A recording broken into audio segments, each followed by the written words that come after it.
So let's talk about what Goatis got right and wrong about the gym. So firstly, what did he get right? Well, he made the claim that most gym cells or gym influencers basically act like slaves. And that's a strong word, but let's look at a few comparisons to see the reasoning behind this. Firstly, is the idea that you should shave your head because it is masculine. When it comes to the fitness space, right, the online fitness influencer space, there seems to be a disproportionate amount of people with either a buzz cut or a fully bald head, right? Literally, just off the top of my head right now, I can think of Mike Israetel, he's bald. Jeff Nippard, he has a shaved head. Paul Carter, he's bald. I think Chris Bumstead had a shaved head at one point, but I think that's because of a hair transplant. Alex Alpha Destiny, he's bald. A few minor ones like Bald Omni Man, he's literally bald as well. Just off the top of my head, there are like so many disproportionate amount of bald or buzz cut people in the fitness space. And this comes from this concept, this idea that somehow shaving your head will make you more masculine. And that's just not the case at all, right? Because hair is one of your most important health indicators. And if you have long, thick, healthy hair, that does not mean you're feminine at all. It's actually the opposite. It means that you're very healthy and you are just a very healthy person and you're not a fucking slave. Because throughout history, right, in pretty much all different cultures, shaving your head has always been a sign of subordination, as you can see from this Wikipedia page. Slaves all had their head shaved because it's to take away their own identity and also just to humiliate them and show that they are a slave. So that's the first thing, right? This idea of shaving your head because it is masculine. Second thing is the diet, right? If you look at the diet of the typical gym bro, it's a very grain centric diet. It's a very carb centric diet. If you look at this screenshot I have of this Instagram post, you can see a guy who's locking in for winter arc and he's literally eating a plate of rice, like literally only rice. And when you look at the slaves diet, it's the same thing, right? Basically just all grains because grains have basically just sugar, right? Like for example, rice, sugar, and arsenic, and basically nothing else, which, that's like the perfect slave food because if you give that to the slaves, they'll have the energy to go lift the metal, go build the pyramids, go farm, whatever it might be, but then they won't be able to do anything else. They'll still be stupid and undeveloped. So modern gym diet has always been high carbs, uh, moderate to high protein, and with low fat. But specifically, the high carbs is similar to the slave diet because it's literally the same reason, right? The gym cells they eat grains so they can go lift metal and go lift heavy objects. The slaves eat grains so they can go lift metal and lift heavy objects. So you can start to see the similarities in the grain-centric diet.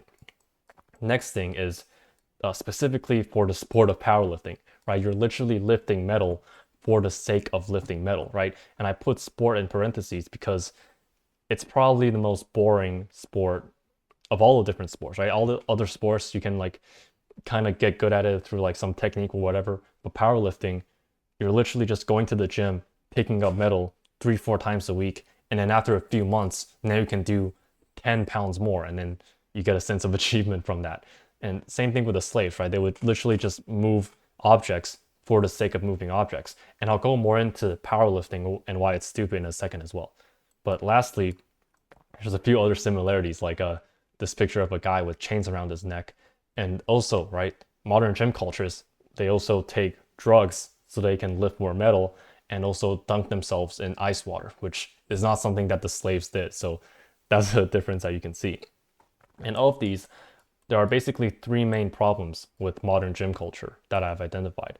The first one is how much weight you can lift, like I talked about in the powerlifting example. Because when you're chasing specifically a goal in terms of strength, in terms of how much weight you can lift, for example, bench pressing a certain amount or deadlifting a certain amount, you're only doing it because other people are doing it, right? The goal in and of itself is basically completely unenjoyable.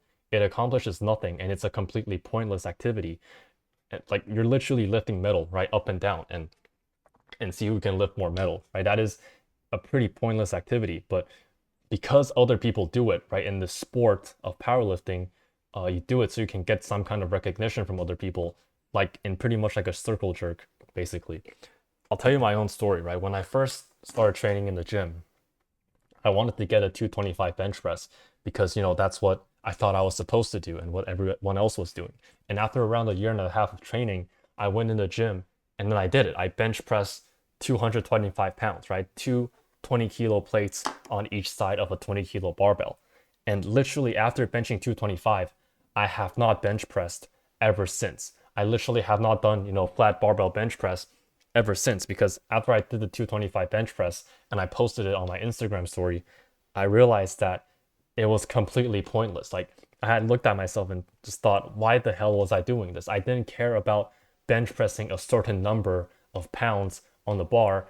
That is a completely useless goal to me. Why was I chasing this?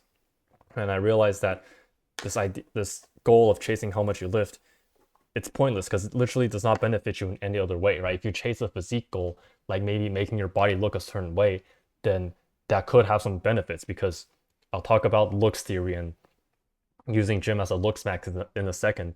But chasing physique goals could have a purpose, but chasing only a specific weight that you can pick up off a bar, like, if you actually look at it in of itself, it's unenjoyable. The training is not that enjoyable. It accomplishes nothing, and it's a completely pointless activity. In fact, once you get to a certain point, it actually becomes a net negative for your health, right? Once you get to like really heavy squatting, really heavy bench pressing, all the powerlifters, they're not healthy, right? You're putting this unnatural amount of weight on their body. In fact, I knew a guy from uni when I was in uni, and he talked about he's a powerlifter in like the 92 kilo weight class, and he talked about how he felt like he permanently fucked up his knee because of how heavy he was squatting. And he was telling me he doesn't think humans are supposed to have, I forgot how much weight it was, like 400 or 500 pounds on his back. And I agreed, right? It's like, it's completely unnatural and you're literally fucking up your body. So you have to get over this obsession with how much weight you can lift, right? This obsession over bench pressing or deadlifting a certain amount. It's completely pointless, and you're only doing it because you want validation from other people who can, like, who are doing it, and they're only doing it because they want validation from other people as well, and it's completely pointless. Second thing is obsession over how much weight you are, right? This idea of victim weight trend on TikTok, where people would say, if you're not 180 pounds, then you're a victim. If you're not 200 pounds, you're a victim. And this is completely stupid, right? And I'll tell you a story as well. There was this fitness influencer I watched before, and he was telling me a story of how he bulked up from 165 pounds to 205 pounds, right? That's like, and most gym bros will look at this, and gym cells will think, wow, that's really good. He bulked up 40 pounds.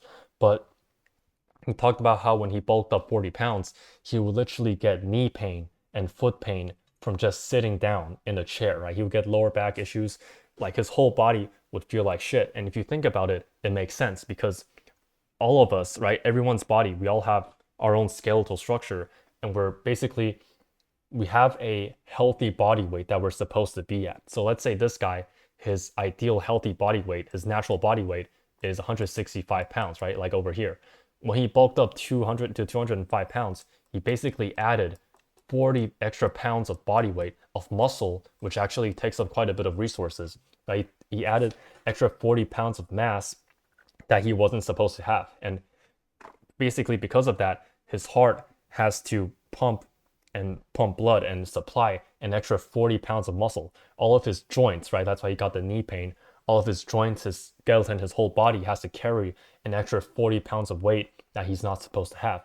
And because of that, right, he started getting like a lot of like problems with his body, and eventually had to um, get back down to a lower weight, which that's when all the problems resolved. So instead of just worrying about getting as heavy as possible, the goal should be to stick close to your natural body weight while still trying to maximize your aesthetics. And again, I'll talk about how to use the gym as a looks max in a second, but forget this idea of chasing a weight, right? Chasing 80 kilos, 90 kilos, 100 kilos. Forget that, right? If you can look good and get the aesthetic benefits at a lower body weight, that's what you should choose, right? You should actually prefer a lower body weight and stick as close as possible to your natural body weight as well. And the third thing with whole gym culture is this cope of fake masculinity. And what do I mean by this, right? I'll just use this example of Alex from Alpha Destiny, right? He's actually one of the bald people examples that I talked about earlier. And you can see he eats a vegan diet, he's bald, and basically he posted a video of his vegan diet and he got quite a few criticisms of it. And in one of the comments that he deleted the comment, but there was a guy calling him a vegan slave for eating a vegan diet and saying he's not a real man. And in his reply, he basically said that he benches 405 and that makes him a real man, right? He's implying that bench pressing makes him a real man, which is completely untrue, right? Because even though he shaves his head, right? He literally shaved his head. He grew a beard with minoxidil. He, bulked up and got all this extra muscle on his body, and he benches 405. That does not make him masculine. That does not make him a real man at all, right? Bench pressing, shaving your head, and getting fat will never make you a real man. In reality, he is short, like 5'5", bald, vegan, and has a small frame, right? Whereas if you look at someone like Peter Steele, he has long hair, he's super tall, he has super developed bones. That's what true masculinity is in terms of physical development, right? You don't become masculine by shaving your head, bulking up all this extra mass on his body, right? He said he's 181. And if you look at his photos before he trained, his natural body weight is more like 135 pounds. So he literally bulked up almost 50 pounds of extra weight on his body that his body has to carry, right? Because probably because he's short. But adding all this extra muscle on your body, shaving your head, growing a beard, well, technically growing a beard could be if you do it naturally, but all of that does not make you a real man, as he would say in his deleted comment, right? Real physical masculinity is just about your bones, right? As brutal as it might be, like being tall, having developed bones facially and also in his frame, like in Peter Steele in his example. So again, right, this whole cope of fake masculinity, you see, especially the Trend twins as well, where they would shave their head, get really big, and try and play music like, I don't know, some like edgy teenager music, and drive muscle cars and shoot guns. That's all a cope, likely because they are short, right? That does not make you masculine at all. So yeah, this is just exposing the scope of fake masculinity in the fitness space as well. Now, does that mean that the gym is completely useless? Actually, no, right? This is where I would disagree with Goatis about how the gym is completely useless. People might say that the gym is cope and it's all about bones, but the whole point of the gym in the first place is to fraud your bones. It's to create the illusion of bigger and wider bones. And when you do it correctly, the gym is still and will always be one of the best looks maxes you can do, at least in terms of soft maxes. So what do I mean by this? I have two examples over here. First one is the female example and a male example. So you can see, right, what do I mean by frauding your bones? Most guys would find the after picture, right, after 1 year, a lot more attractive than the first picture, even though they have the same bone structure, right? It's the same person. So that kind of debunks this whole cope about the gym is cope. But why is that, right? Why do most guys find the second picture more attractive? Well, you can see in the first picture, right, she has the same bones, right, in her hips, because in terms of female gym selling, it's all about creating the illusion of wider hips. And in the second photo, she still has the same bones in terms of her hips, but she developed the muscles in the glutes, right, the glute muscles. And because of how she hypertrophied the glute muscles, it basically creates the illusion of wider hip bones, right, wider hip bones. So her bones are the same, but when our male monkey brain sees this, we automatically believe on a subconscious level that she has wider hip bones than she actually does. And wider hip bones is a high estrogen trait because it's better for giving birth, right? That's why we're attracted to it. So again, right, her bones are the same and she built up her glutes, but it's not the glutes themselves that are attractive, right? It's not the actual muscles of the glutes that are attractive. It's the fact that the glute muscles basically create the visual illusion and trick our brain into believing that she has wider hip bones than she actually does. This is what I mean by the whole point of the gym is to fraud your bones. And that's why for, female gym selling, if that's a thing, the focus should be on the glutes and the lower body, right? The whole point is to create the illusion of wider hip bones. Now, what about the male example, right? Male example, the same thing, but instead of trying to create the illusion of wider hip bones, you're creating the illusion of wider clavicles and a wider upper body frame. So you can see in this example, right, he hypertrophied his delts, his traps, and his lats to create the illusion of wider clavicles and a bigger bone structure, right? Because yes, his clavicles are the same in both pictures, but in this second picture, because of how developed his delts are and the rest of his body, it creates the illusion of wider clavicle bones. And that's why for male gym selling, the focus should be around the upper body region, right? The lats, because the lats create the Y shape, which creates the visual illusion of smaller waist and wider shoulders. And of course, all across the shoulder girdle. And this is also why, for guys, when you're trying to gym sell, the legs do not matter that much for aesthetics. And because again, right, male, it's all about creating the illusion of wider clavicles, and females, it's all about the illusion of creating wider hip bones. So if you look at these four physiques, there are top heavy physiques, the male top heavy physique, which is Andrew Tate, the female top heavy physique, the male bottom heavy physique, and the female bottom heavy physique. And you can see, right, the most aesthetic physiques are going to be Andrew Tate and this person, right? Most guys, when they see this picture and see her physique, you can see how her shoulders are wider than her hips. And when most guys see that, they're not going to be too attracted to it because it's kind of gross, right? When you look at that. Same thing with this guy. When most girls see his build, they're not going to be too attracted to it. But you can see, right? Glutes are developed, which creates the illusion of wider hip bones. Andrew Tate, he has the traps and the shoulders, which create the illusion of a wider upper body bone structure in general, right? So that's just the basic principles that you should be aware of when you're trying to gym sell, right? It should always be about creating the illusion of wider clavicles and a wider frame. Now, I'm going to give you some of my best advice for gym selling while still minimizing stress, your aging, and cortisol, because again, right, the gym is still one of the best looks maxes. You can see these are like quote unquote natural bodies, and this is like an unnatural body obtained from lifting metal. And at least in terms of our Western society, right, our modern society, this one will be seen as way more attractive, and you're going to get way more social benefits from that. So I'm going to quickly go over some of the most important things you should be aware of. So first thing is, like I talked about, minimize your body weight.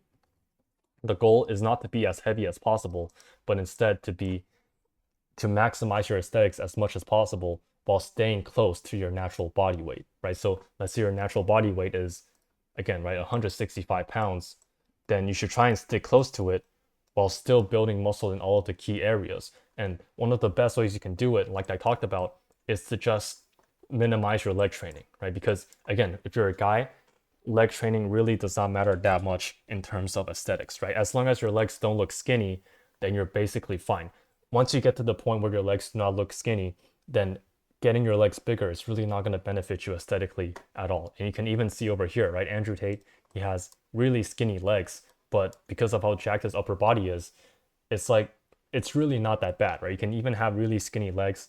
It's really not that bad. You should be focusing way more on your upper body. And if you just minimize or skip leg training, you can literally cut your weight gain in half. So let's say you would have been 185 pounds, right? From 165 pounds to get your physique. If you just skip training legs, you can be 175 pounds instead. So you're literally cutting down half of the burden on your body that carrying extra muscle has, just by minimizing your leg training and minimizing your own body weight. And next thing is focusing on the key important muscles in your upper body, right? Because we're already minimizing our leg training, but specifically in your upper body, you should be focusing on the muscles like the delts, the lats, the biceps, and the upper chest, and the abs, and also the neck as well, right? Generally,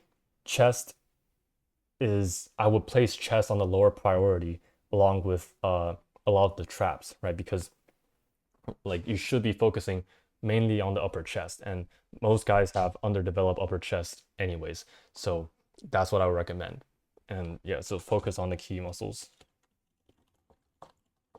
And lastly is to have low volume workouts, right? Short, low volume workouts.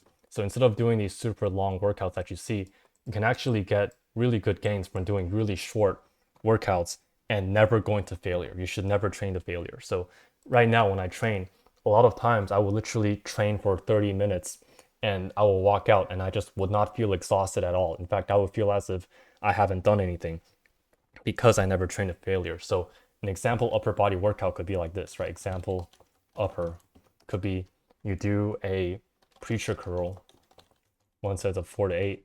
You do a shoulder press machine, one set of 4 to 8. You do a pec deck, one set of 4 to 8. You do a wide pull up, one set of 4 to 8, and then you do a T-bar row, one set of 4 to 8. And that's literally going to cover, and you can also do like a abs exercise as well. And that's literally going to be less than 30 minutes. And it's going to cover all of the most important upper body muscles in your body.